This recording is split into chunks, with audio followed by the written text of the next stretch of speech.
This is a Skywatcher short tube 80 millimeter telescope, refractor telescope, and it is better than the Orion version. I'm surprised. Orion has a lot of not only chromatic aberration.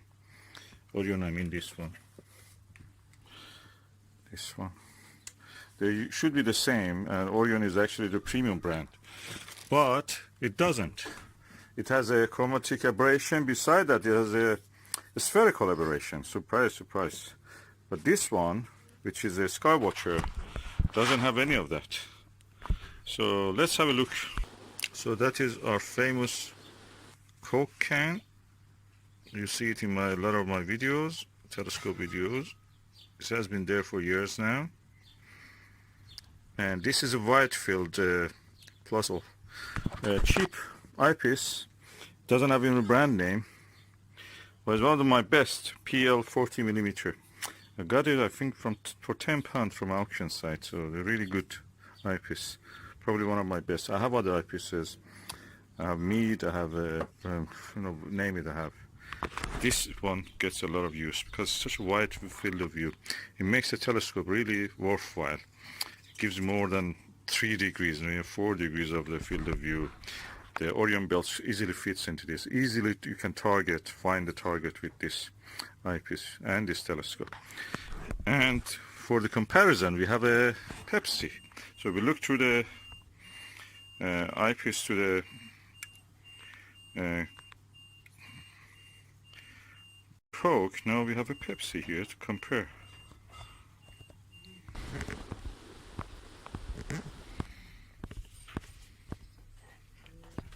That's not bigger than this. So 80 millimeter is I think is a crucial size that makes a difference between a refractor and a refractor.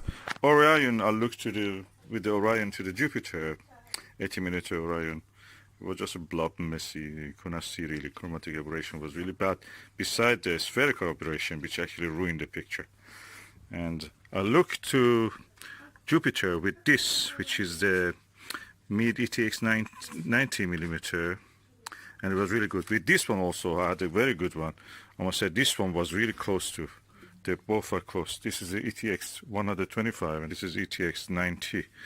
Both were very good.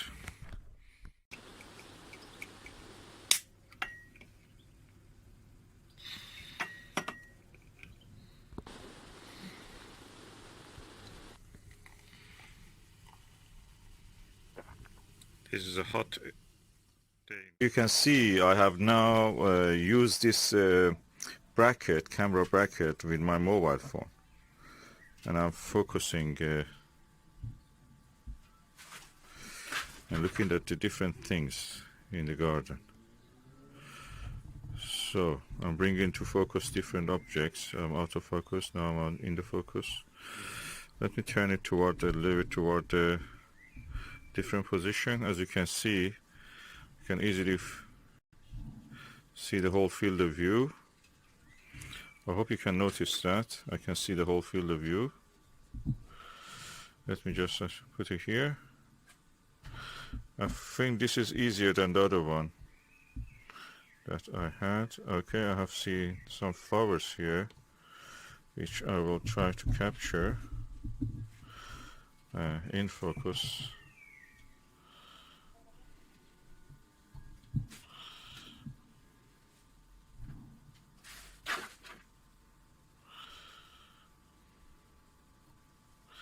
I can even zoom with my hand, I don't need to zoom with anything else but just my hands and the camera, because it's a practically mobile phone camera.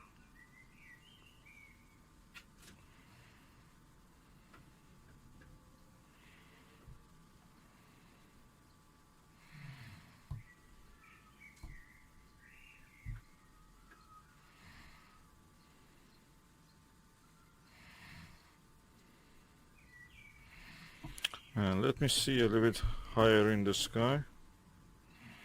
Okay, that's a good shot of a few flowers which are not opened.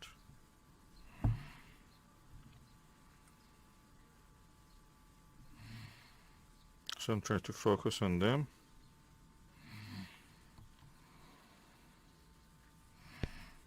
me exit the, reduce the zoom.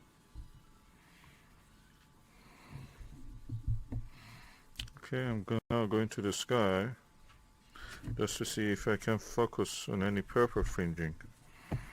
You be the judge. Do you see any purple fringing? I go out of the focus. This is Skywatcher, by the way, Evo Star or Startravel 80mm. So it practically has a good amount of the aberration. But with this image, you can see that there is not much actually purple fringing.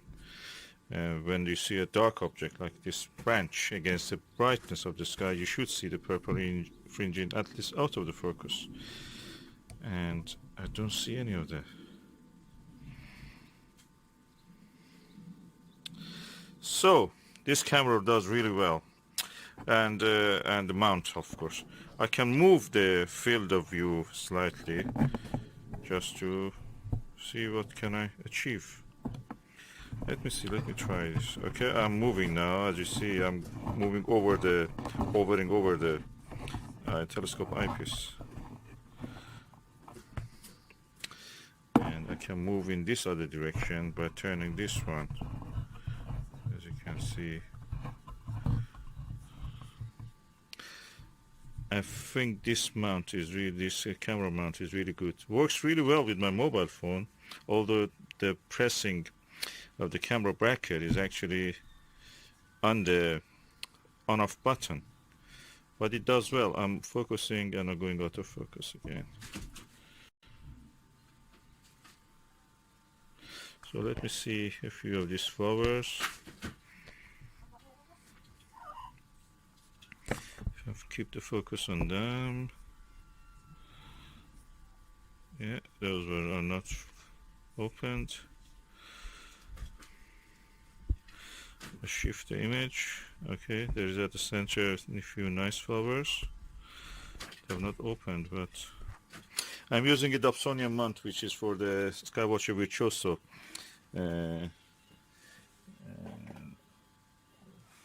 4-inch one. As you can see, it works really well.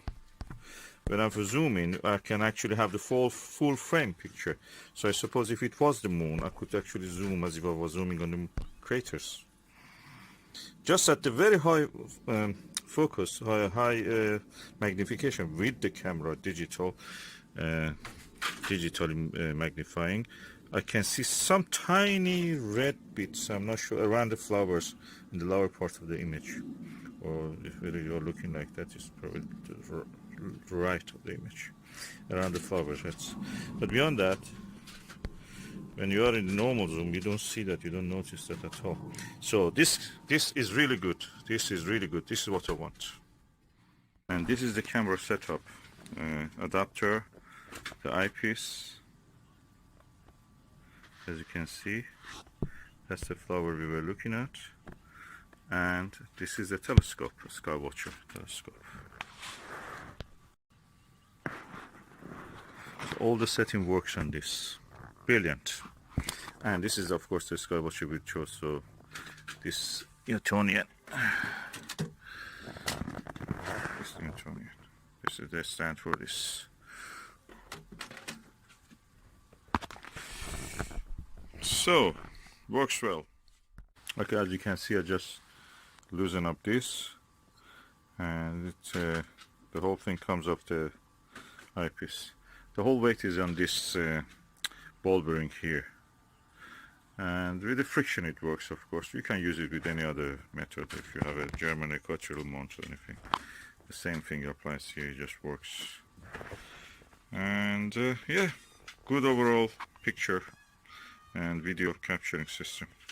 Okay, now I've discovered how to actually attach my DSLR camera to a smallest telescope that I have, a Skywatcher 8T Startravel. That's achromatic, not apo, but I have the attachment to attach it directly to the telescope, the DSLR to the telescope. So I will start tonight to do this. and I will show the steps I'm taking. Okay, this is the setup I'm using. I will show you. I just remove the diagonal and I put a T-ring, Canon T-ring, directly attached to the focuser of the telescope. It's a Skywatcher 80 ST Startravel, and now we are going to observe with this.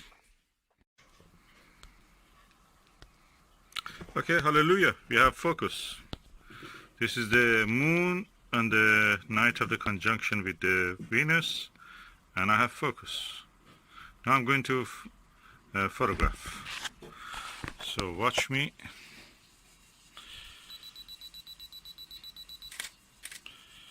Okay, oh, earthshine. I can see earthshine. Let's go for just a view of the earthshine. Okay. Can reduce my time and just get a little bit less overexposed picture of the bright side.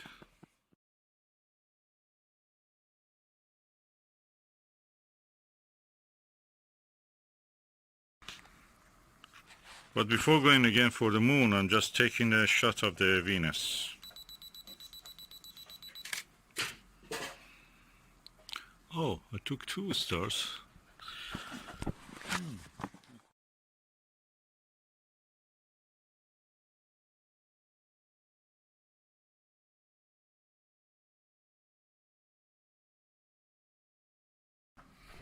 What I'm excited about is that the width of the field of view is around 1, 2, 3, 4, 5, 6, 7 moon, and that means easily I can take the stars of the Orion belt easily, all of them in this. So I'm now doing 100 1/500th of a second.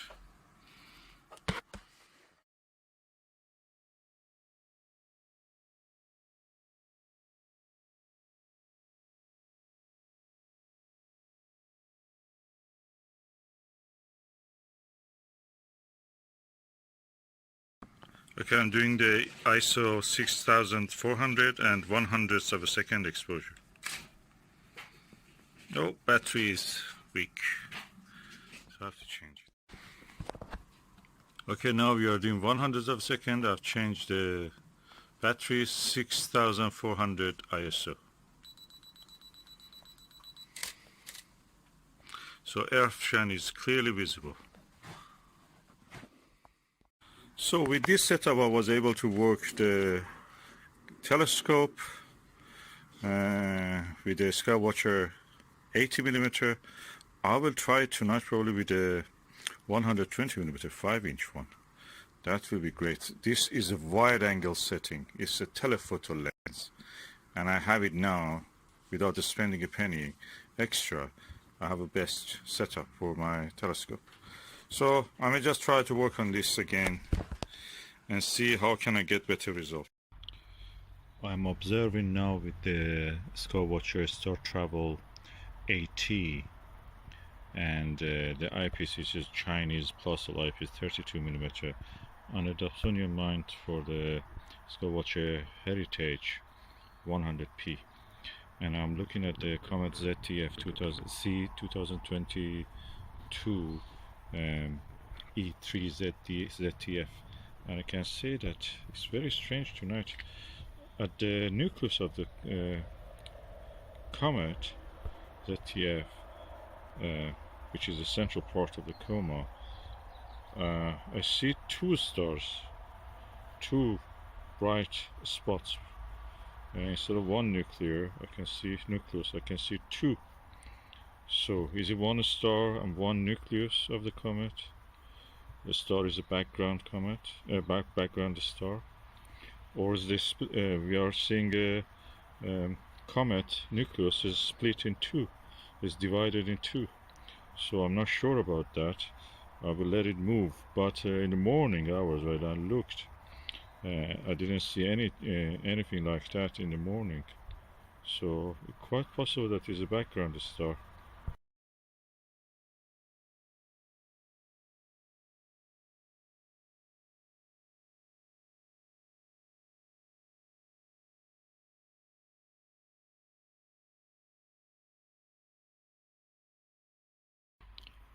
This is a tiny telescope and with a very wide field of view and well suited for hunting the comet.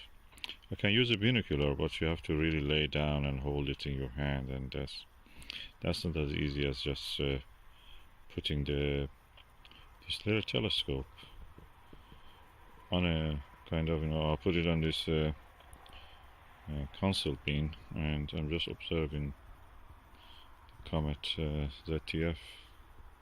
Really well suited for that. I mean, the best telescope is the one you can use more, and what is better than this? I can use it more than anything else. Now look at the mirror, clean, absolutely, and one of the cheapest telescopes you can get. And of course this is a achromat, but very well suited for observing difficult objects, comets and such things. You can do some basic astrophotography if you wish.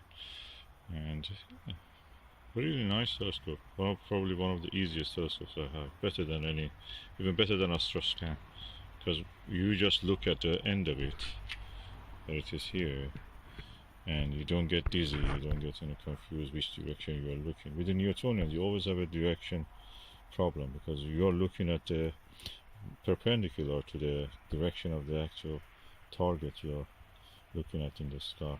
With this one, almost you're looking at the same direction. If you remove the star diagonal, look straight through, you're practically looking through it. Of course, it's not easy. You have to find a comfortable position and seat. Which I'm doing with this Skywatcher seat.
I'm using the Orion solar glass filter with a Coronado C-Max 25mm on the Skywatcher 80mm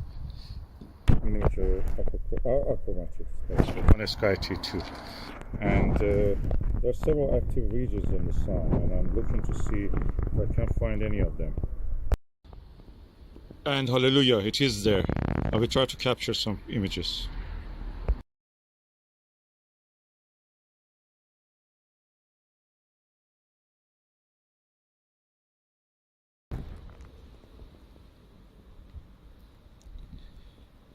For capturing this image of the sun, you don't need a very big telescope. Any smaller even is better. So 80 millimeter Startravel is more than enough. As you can see, there are two groups of sunspots visible easily, and I know that there is increased activity in the sunspots and there's solar flares, and there's a possibility of observing some aurora in the northern part of UK, and especially Scotland and the northern England.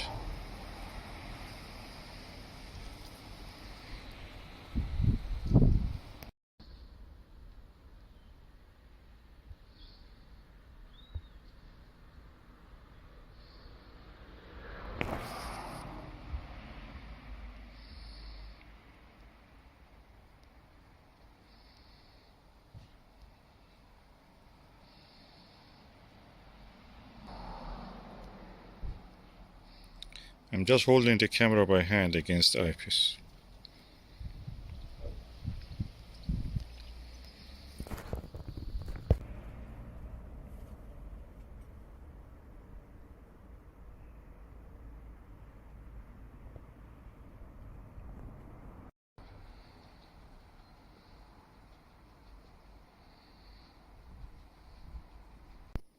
I must say the setup looks amazingly beautiful in the sunshine. I love this setup.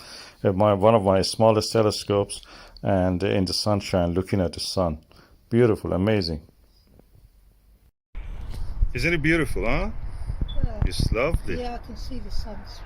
Oh yeah, there are two groups of them. I can see that. Yeah. Amazing. When he said sunspot, I thought he meant a sunny spot in the garden. And as I'm making a lemon drizzle cake, I thought, okay, I better go out and have a look. But now I'm looking at sunspots. Oh my goodness. I've seen pictures of them in the books. Yeah, there is a umbra, it means a half shadow, around the sun, actually darker area. Yeah. These are magnetic fields where the sun magnetic field is holding back the hot gases, cooling them down, a little bit slowing them down, so they get cooler. I was saying, I'm used to microscopy, but this is a little bit different. You see everything the same size. Yeah. You can see one single cell the same size as the sun. Yeah. So it's a bit weird. Anyway, I'm finished. That was that was brilliant. Thank you. You're welcome.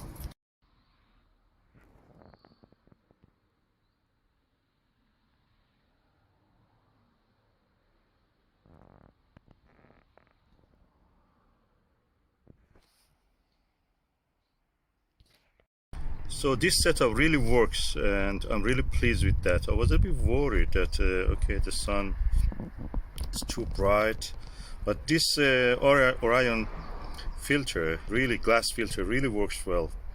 I'm happy with that, and the color it gives is really natural. It's orange color, natural, and yeah, it's not dazzling at all. So the whole setup worked really well for me.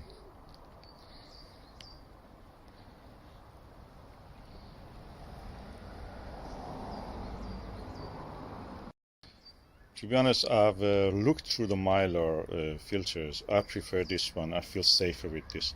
Mylar can scratch easily. This one, between glass, two pieces of glass, is difficult to actually scratch it. Okay, I'm now using the Orion Expanse 9mm, the jewel of the Expanse series of eyepieces. Let's look through the image of this.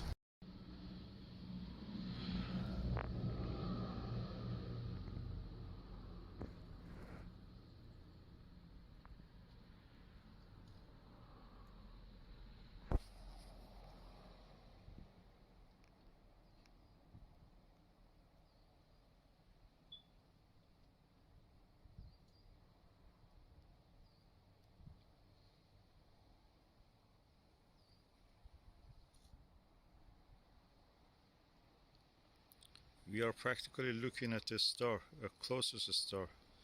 You can see the sunspot or star spots. You don't need to do a Startravel, it's here.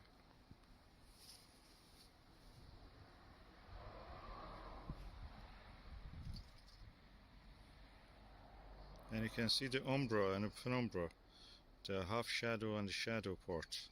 These are the areas that the magnetic fields of the sun are very close together, the magnetic field lines. and they have entangled in such a way that it's slowing down the hot gases, and slowing down and reducing the speed of the motion creates loss of heat. So practically they're cooler and colder than the surrounding areas, and that's the reason they appear dark to us, although there are 4,000 degrees in temperature, and if you isolate them they will shine like a star like Arcturus and Aldebaran. But compared to the rest of the sun, which is more like the more like the this Alpha Auriga, is practically Capella, it's practically appears dark.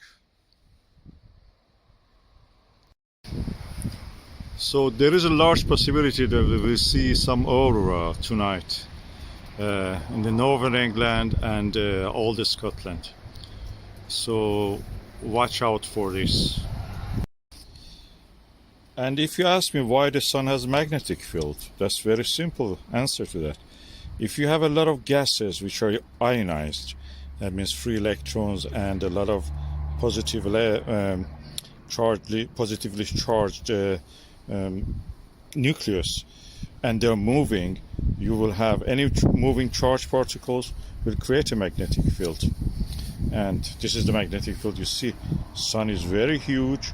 There is convection inside it because of the fusion reactions inside it, heat rising, and with it material also rise, and that creates this movement which gives the charged particles the magnetic field that we see, the manifestation of it in the form of this sunspots, dark spots where the magnetic fields are entangled and tied together very closely, and stop the material moving fast enough like the rest of the surrounding area, and that practically means cooling them down so they appear darker against the background. This is the scientific explanation according to what I understand.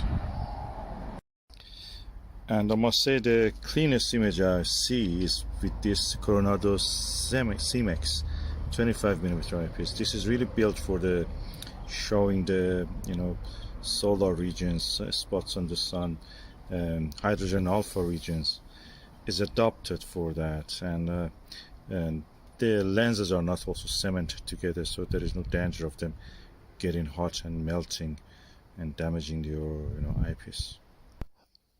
And for the sake of reference, these are the sunspot numbers that we have now for this 2978, 2976 and 2975. This is for reference in the future. If you look for this sunspot numbers, you